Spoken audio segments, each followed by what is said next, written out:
안녕하세요. 법정모독의 황영준입니다. 탄핵 정국의 향방을 가를 운명의 한 주가 시작됐습니다. 사법부 판단과 여야 정치권의 운명 짚어보겠습니다. 국민의힘 강명구 의원님 모셨습니다. 어서 오세요.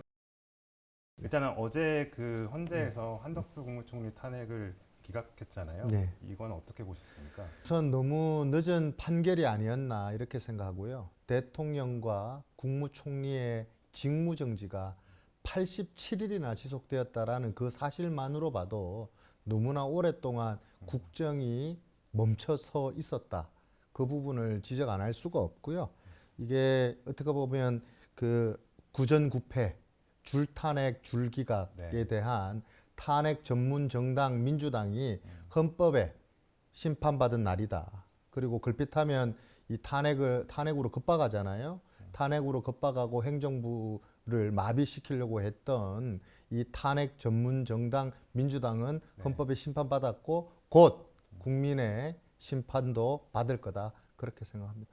그런데도 지금 야당은 그 최상목 이제 부총리 겸 기획재정부 장관에 대한 탄핵을 계속 이제 추진하겠다고 하는데 어제 이제 헌재 결정문 보면은 이제 마은혁 그 후보자 임명하지 않은 이제 최상목 부총리의 탄핵 사유가 더 분명해졌다 이렇게 주장하면서 탄핵을 계속 추진하겠다는 입장이거든요. 우리 최상목 부총리의 탄핵 소추 사유의 제일 머리글을 보면은요. 피소추자 이 대통령 권한을 대행하는 자라고 돼 있거든요. 근데 권한에 대행을 하는 자가 그 우리 흔히 말하는 우리 한덕수 국무총리가 어제 기각 판정을 받고 돌아오셨잖아요. 복귀하시죠. 예. 복귀하셨기 때문에 그 소추문은 이미 이제 무효가 된 것이죠. 그래서 무효가 되었기 때문에 어떻게 보면 그 우리 최상목 부총리의 탄핵은 이제 그 야당에서 밀어붙인다 하더라도 이게 그 맞는 얘기인가라는 생각이 들고 명분이 없고. 없어진 사실 아니겠나 이런 생각이 들고 예. 또 우리 그 어제 나왔던 그 재판관들의 의견 기각 의견 내신 분, 각하 의견 내신 분 이런 분들의 얘기를 들어보면 특히나 김복형 우리 재판관께서 한덕수 국무총리가 헌법 재판관들을 임명 안 한 것은 헌법과 법률을 위반한 게 아니다라고 얘기했고요. 또 각하 처분을 내린 두 분의 재판관께서는 물론 의결 정족수 문제 가지고 각하 판결을 내리셨지만 네. 본안에 들어가셨으면 아마 똑같은 의견을 내지 않았을까라는 생각이 들고 또 다수의 우리 재판관들께서 그 의견을 내신 게 이게 그 첨예한 그 헌법재판관 임명이 정치적 갈등에 놓여 있는 상황이라고 얘기하시면서 기각 판결을 내렸거든요. 그래서 이게 이 어떻게 보면 8인 체제 그러니까 박근혜 대통령 탄핵 소추할 때에도 8인 체제로 그냥 그 파면 선고를 내렸거든요. 그때도 아무 소리 안 하다가 이게 8인 체제로 선고해도 아무 문제가 없는 그를 마은혁 그 헌법재판관 후보를 꼭 임명해야 된다라고 협박하고 요구하는 민주당의 저희가 과연 뭘까? 이거는 저한테 물어볼 게 아니라 앵커님께서 민주당에 여쭤보셔야 될 것 같습니다. 일각에서는 이제 헌재가 대통령 탄핵 심판보다 한 총리 이제 선고를 먼저 한 이유가 이제 대통령 파면을 피할 수 없는 상황에서 이제 국정 공백을 최소화하기 위한 이제 결정이다 이런 주장을 하시는 분들도 있는데 여기는 어떻게 보시나요? 선입 선출이 무너진 거는 네. 지금이 아니고요. 네. 우리 그 박성재 법무부 장관, 그 다음에 행안부 장관, 네. 그 다음에 조지호 검찰청장, 이 더 중요한 거는 감사원 그 체제 네. 감사원장이 이 흔히 말하는 탄핵 가결이 대통령보다도 먼저 가결됐거든요. 그렇죠. 그런데 변론 기일은 나중에 잡혔어요. 여기서부터 그 원칙은 무너졌거든요. 네. 그때 민주당 한마디도 안 했어요. 근데 이제 와서 그 본인들의 편할 때만 선입선출 얘기하고 네. 그것 때는 아무 소리 안 하다가 만약에 이것을 꼬집어서 문제 삼으려고 하면 박성재 법무부 장관뿐만 아니라 조지호 경찰청장부터 먼저 선고하라라고 요구해야죠. 근데 그렇게 하지 않았잖아요. 네. 그래서 아까 말씀하신 대로 이게 국정 공백 최소화라는 결정에 대한 주장은 말이 안 되는 거죠. 제가 생각할 때는 헌재가 국정 공백을 걸 얘기한다면 87일간 국정 공백을 야기했던 국무총리의 판결 선고를 이렇게 지속적으로 늦게 한 이유가 뭐겠습니까? 제가 생각할 때는 오히려 민주당이 이 최상목 권한 대행의 대행을 파면하겠다라고 그 얘기하니까 급한 나머지 어쩔 수 없이 머리 아프니까 먼저 지금 한덕수 총리를 먼저 선고한 거 아닌가 그런 생각이 듭니다. 윤 대통령 얘기 좀 해보겠습니다. 의원님이 어쨌든 그 대통령님 이제 정계 입문 시절부터 최측근 중에 한 분이신데 일단 비상계엄은 어떻게 보셨어요? 그 제가 대통령님 검찰총장 그만두시고 네. 대통령 후보로 흔히 말해서 후보가 입문하실 무렵부터 제가 지간에서 그 모셨죠. 모셨거든요. 네. 그래서 그 대통령 탄핵 당하시고 구속될 때는 정말 가슴이 찢어지는 것처럼 아팠고 가슴이 찢어지도록 아프고 스트레스를 받으니까 이게 면역력이 떨어지니까 왼쪽 눈 각막이 찢어져 가지고 제가 각막궤양에 그들 엄청 고통스러웠거든요. 그런데 그때 당시 처음에 계엄을 하셨을 때의 그 속상함과 그 뭐랄까요 서운함과 뭐 이런 게 있었지만 지금은 그런 슬프고 고통이 아니라 뭔가 책임감으로 지금 다가왔다. 지금 대통령께서 하시려고 했던 그 지금 이 탄핵 선고가 각하든 기각이든 만약에 대통령께서 돌아오신다 하더라도 우리 앞으로의 기나긴 싸움은 이제부터 더 시작이다. 지금 이 나라를 살리기 위해서 이 국민을 살리기 위해서 정말 대통령을 사랑하시고 그리고 이 대한민국을 사랑하는 많은 국민들도 저와 같은 마음일 거다.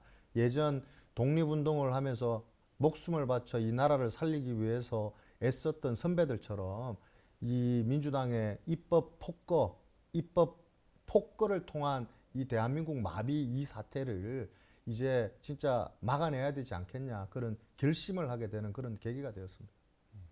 대통령님 구속 취소되고 이제 석방되신 다음에 통화나 혹시 만나신 적 있으세요? 구치소에 처음에 나오실 때 제가 거기 현장에 있었고요. 네. 그 이후에 뭐 전화를 드리거나 전화를 받거나 그러지는 않았습니다.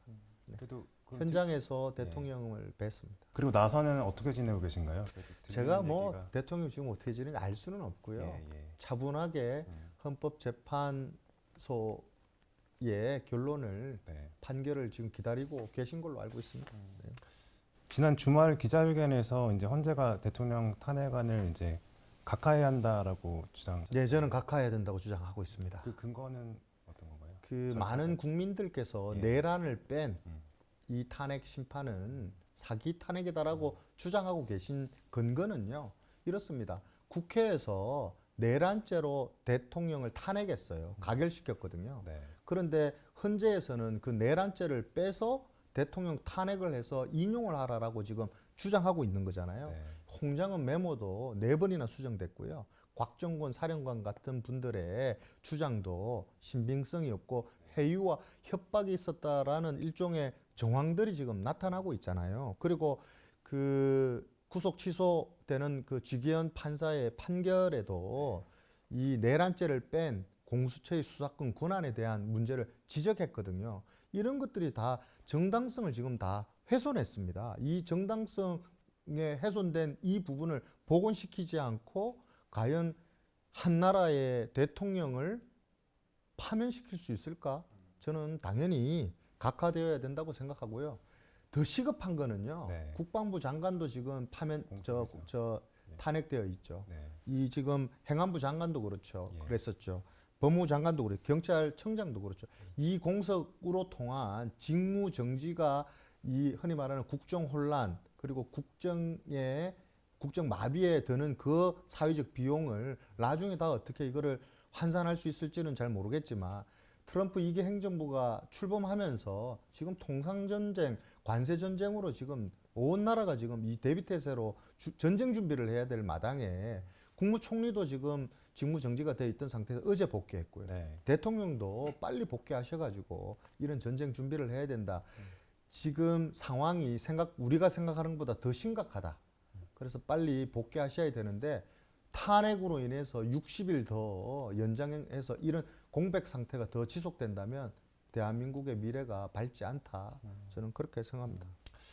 저희 지난주에 이제 저희 인터뷰에 이제 정대철 헌정회장님이 나오셨어요. 근데 그 회장님 말씀도 그렇고 여러분들 얘기가 만약에 탄핵이 기각되더라도 대통령이 복귀하시더라도 정상적인 이제 업무 수행이 가능하겠냐 이런 지적들이 나오고 있는데 여기에 대해서 어떻게 보세요? 정대철 우리 헌정회 회장님이나 여러 선배 의원님들이나 그 어르신들께서 나라를 사랑하시는 그 마음에서의 그런 주장들은 저는 존중되어야 된다고 생각합니다. 그래서 대통령께서도 아마 그런 그 존중의 의미로 그런 걱정의 의미로 아마 그때 당시가 변론 2월 25일인가요? 네. 변론에서 그렇게 치러졌을 말씀하셨잖아요. 예, 그 임기 단축. 예, 임기 단축 얘기도 하셨고 그때도 직무에 복귀하게 되면 그 대외 관계 그리고 외교 활동만 전념하고 내치는 국무총리에게 권한을 이임해서 하게끔 하고 특히 국민들의 뜻이 모이고 그 방향이 선다면 개헌은 정치 개혁은 하고 싶다라고 말씀하신 게 정대철 회장님이나 그 우리 헌정회 회원 어르신들의 선배님들께서 말씀하신 그 나라 사랑의 근간을 바탕으로 아마 그런 주장을 하신 거 아닌가 저는 그렇게 평가하고 싶습니다. 어쨌든 탄핵 심판 선고가 계속 예상보다 미뤄지고 있는데요. 의원님 보실 때는 헌재 결정이 언제쯤 나올 거로 보세요? 선거가 언제 날지는 뭐 알 수가 없고요. 장담할 수도 없고. 네. 근데 자꾸 민주당에서 빨리 해야 된다라고 선거를 빨리 해야 된다라고 주장하는 근거는 이런 것 같습니다. 26일 날 이재명 대표 공직선거법 위반이 이제 판결이 있잖아요. 네. 그 전에 빨리 대통령을 파면해서 자기들 조기 대선 국면으로 끌고 가고 싶은 욕심에서 아마 그렇게 자꾸 주장들을 하시는 것 같은데 그러면서도 이 사람들 되게 모순된 게 네. 마은혁 재판관을 임명하라고 얘기하거든요. 네. 근데 마은혁 후보 재판관께서 그 변론을 참가하지 않았잖아요. 그러면 변론을 재개하라는 거는 선고가 더 늦어지는 건데 이게 흔히 말하는 따뜻한 아이스 아메리카노 주세요라고 얘기하는 거와 뭐가 다르냐. 이 주장과 네. 결과물과 생각이 다 지금 콩밭에 가 있다. 저는 그렇게 생각합니다. 약간 모순되는 주장일 수 있죠. 모순되는 주장이라 생각합니다. 그 내일 마침 이제 이재명 대표 이제 항소심 결과 나오는데 여기는 어떻게 예상하세요? 저는 대한민국 사법부의 정의가 살아 있다면 반드시 유죄 판결을 받아야 나올 거다. 그렇게 생각하고 있습니다. 그 1심 판결 보셨잖아요. 네. 고 김문기 처장을 알고 있다? 모른다?가 거짓말이라는 걸 인정했음에도 불구하고 판결은 무죄 났거든요. 그래서 이번에는 2심에는 그 알고 있다라는 그가 유죄 판결로 더해서 아마 형량이 늘어나서 아마 판결할 거다 저는 그렇게 생각하고 있습니다. 그럼 징역 1년에 집행유예 2년보다 네. 더 네. 형량이 높아질 거다 이 말씀이신 거죠? 대통령께서 어쨌든 그 헌재 결정에 대해서 승복하겠다는 메시지를 직접 내야 되는 거 아니냐 이런 지적들이 나오는 것 같아요. 왜냐하면 사회가 양진영으로 갈라져서 또 이제 광장으로 나와서 아스팔트 정치를 하고 있고 폭력 사태 이런 것도 우려되니까 이제 그런 것 같은데 이제 그럴 가능성이 있을까요? 대통령께서 승복 메시지를 낼 가능성? 지금 이 승복이라는 메시지 자체가 이거 지금은 헌법재판관들의 시간이거든요. 네. 헌법재판소의 시간이다라고 이렇게 지금 저는 얘기할 수 있겠는데 헌재의 판단을 존중하기 때문에 조용하게 침묵하고 계신 거라고 저는 생각하거든요. 네. 이게 승복이다 뭐다 그 탄핵 심판에 관한 어떠한 얘기더라도 나오면은요 여러 형태로 그거를 해석하고 각색해서 이게 메시지화되게 돼 있어요. 그렇게 되면 그 메시지들이 어떤 형태로 또 재판관들한테 들어가게 되고 그렇게 되면 또 재판관들은 그거를 보고 압박받게 되고 그런 악순환이 될 수 있거든요. 그래서 나는 차분하게 기다리는 것이 옳은 방향이다라고 생각이 들고 승복이라는 단어가 가지는 의미가 뭔가 그 탄핵 심판 결정의 전제하에서 얘기하는 거잖아요. 네. 그렇다면 이것 자체가 그 재판관들한테 그 영향을 미칠 수 있다. 그래서 저는 그 대통령께서 아무런 말씀을 하지 않으시고 이렇게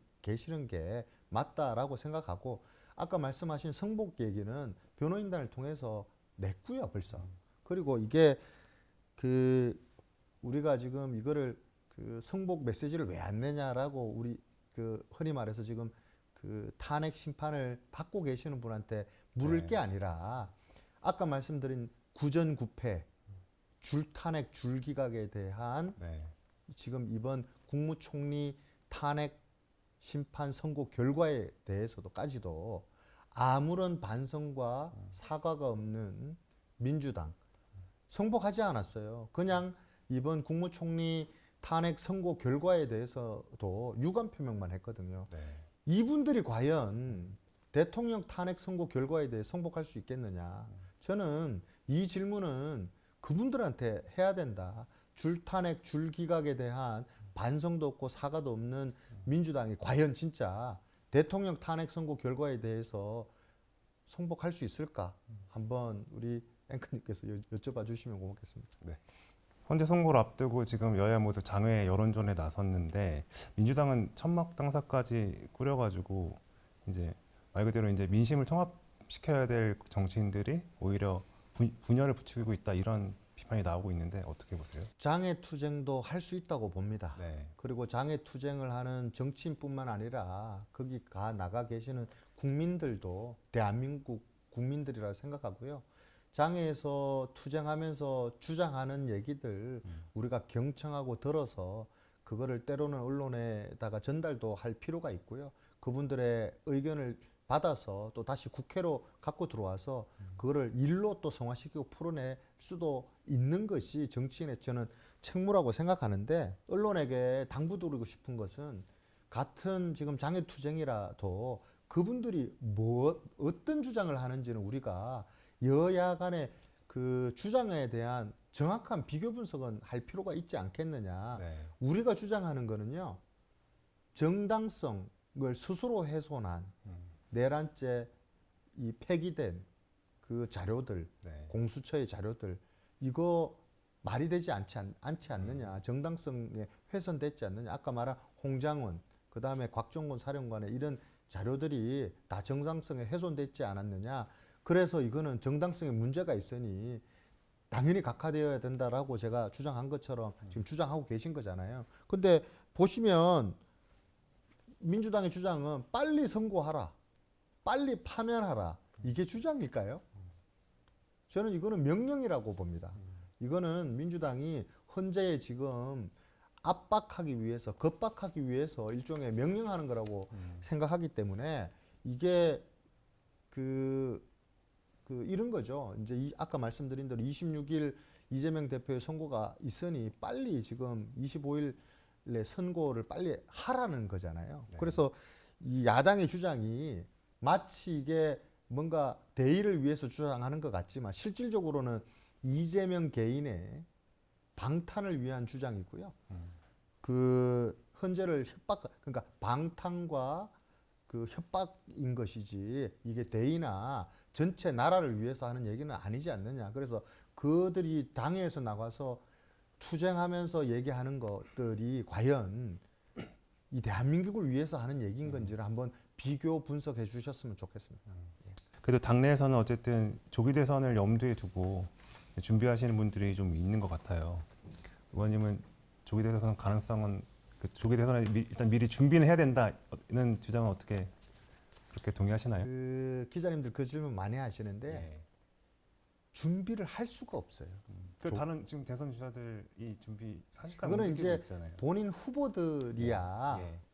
그 뭐 캠프를 준비한다든지 그럴 가능성을 가지고 준비는 할 수 있을 거라고 생각하지만 당 자체나 저희들이 조기 대선을 염두에 둔 행동을 할 수가 없고 할 수 있는 일도 없다고 저는 생각합니다. 이건 무슨 일을 하겠습니까? 뭐 할 수 있는 일이 없어요. 그걸 뭐 그 한다고 해서 뭔가 뚜렷하게 우리가 성과를 낼 수 있다고 생각하잖아요. 그거 가지고. 근데 실질적으로는 조기 대선 준비를 하는 캠프에서 어떤 성과를 낼 수가 있죠? 그냥 방송에 조금 더 나가서 멘트를 좀 더 많이 하는 게 도움이 될까요? 지지자들한테, 국민들한테 그게 도움된다고 생각하지 않기 때문에 지금은 조기 대선을 꿈꾸는 것보다 이 지금 정당성을 훼손한 이 탄핵 심판이 각하되어야 된다고 주장하는 게 맞겠죠. 거기에 맞는 준비를 하는 게 저는 맞다고 생각합니다. 조기 대선을 준비한다고 해서 어떤 이득을 볼 수가 있죠? 그러면 가령 만약에 예. 조기 대선이 시작된다고 하면 의원님은 당내 후보들 중에서 누구를 지지하실 건가요? 더 어려운 질문인가요? 제가 그 가정을 전제해서 그렇게 얘기한다는 건 맞지 않고요. 저는 지금은 그 조기 대선을 염두에 둘 수가 없다라는 말씀을 드리고 싶어요. 그 대선이라는 건 그 대통령께서 복귀하셔가지고 그 시기상으로는 2년 후거든요. 지금 대선을 준비. 너무 먼 얘기잖아요. 네. 그 2년 후에 어떤 후보가 될 거라는 질문하고 제가 똑같이 들리는데 일단은 탄핵 선거 어떻게 날지 모르니까 저희들도 이제 예상을 할 때 당연히 이제 기각되는 결과도 그때부터 있지만 시작을 해야 되겠죠. 네. 그때부터 우리가 그분들의 그 일정과 메시지를 들여다보면서 평가하고 종합적으로 우리 당이 그 어느 방향으로 나가는 게 우리 당의 정권 재창출하는 데 도움이 될까? 그때부터 고민하는 거죠. 그거를 지금부터 고민한들 네. 무슨 의미가 있겠냐 이 말씀을 드리고 싶습니다. 갑자기 이야기하다 보니까 그 장면이 한 장면 떠올랐는데 의총에서 이제 한동훈 대표가 이제 발언할 때 의원님이 일어나셔서 말씀하셨던 장면이 기억나는데 제가 한동훈 대표 비난하거나 비판한 적이 없어요.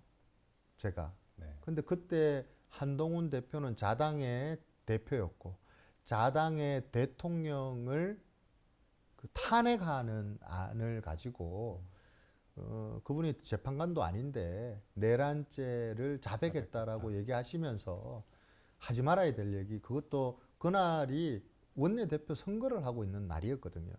그 날에 공식적인 자리에 그러니까 비공개되어 있는 의총의 자리도 아니고 공개된 자리에서 자당의 당대표가 자당의 대통령을 향해서 그런 그 재판관도 아니신데 그렇게 얘기하면서 그 일종의 선동이었기 때문에 저는 그거는 그 당대표로서 그 맞지 않은 행동이셨다, 발언이셨다라는 말씀을 드렸던 거지. 그리고 그 거꾸로 지금도 그 대통령의 내란에 자백을 하신 거라고 생각하시는지 되묻고 싶어요, 저는요. 그리고 이 탄핵 뭐 어디 언론에서 뭐 말씀들 많이 하시던데 그 본인 우리 국민들이나 당원들이나 지지자들은요 한순간만을 기억하는 게 아니거든요. 우리 지도자를 네. 뽑고 만들 때에 그 우리 한동훈 대표를 그 윤석열 대통령 잘 되라고 한동훈 당대표를 당대표 만들었어요. 윤석열 대통령 파면하고 탄핵하라고 한동훈 대표를 대표 만든 게 아니거든요. 네. 당원들한테 지지자한테 한번 물어보세요. 그때는 여당의 본질이 있었어요. 지금 거대 야당이 입법 폭거로 계속 탄핵을 전제하에 빌드업을 해 나가는 이 상황들을 최전선의 장수가 되어 나가 싸워라. 공동 문면체다. 우리는 대통령이 망해도 우린 죽고 당대표가 망해도 죽는다는 생각으로 공동 문명체의 마음으로 나가 싸워서 최전선에서 우리가 이걸 막아내자라고 당원들과 지지자들께서 당대표 만들으셨거든요. 근데 당대표께서 선택하고 행동해 오신 것들이 이제 종합적으로 평가 받으시겠죠. 그분의 어떤 선택과 그 행동에 대해서 우리가 비판은 할 수 있지만 그게 옳았다, 그랬다 라고는 말 못하는 거겠죠. 그분이 선택하신 거니까요. 예. 마지막으로 대통령님한테 혹시 하고 싶은 말씀 있으신가요? 그 대통령님께서 저에게 국정기획 비서관으로 있을 때 하셨던 말씀이 많이 생각이 나요. 죽을 각오로 일하고 있다. 우리는 지금 나는 이 대한민국을 위해서 죽을 각오로 일하고 있다. 남들이 하기 싫어하는 거, 욕먹을 까봐 그 하기 싫어하는 거를 나는 욕먹더라도 하려고 한다. 국정기획 비서관인 강명구 너도 나와 처음 같이 시작했기 때문에 내 마음을 좀 이해해 줬으면 좋겠다라는 말씀과 함께 옛날 선배들이 독립운동할 때 죽을 각오로 우리가 일했지 않느냐. 죽을 각오로 대한민국을 살리고 죽을 각오로 지키려고 했던 그 독립운동했던 선배들처럼 우리도 대한민국을 지키고 살리기 위해서 죽을 각오로 일해야 된다라는 그 말씀을 명심하겠다. 뭐 이 말씀 꼭 드리고 건강하셨으면 좋겠습니다. 강명구 의원님과는 여기까지 이야기 나눠보겠습니다. 감사합니다. 고맙습니다. 네.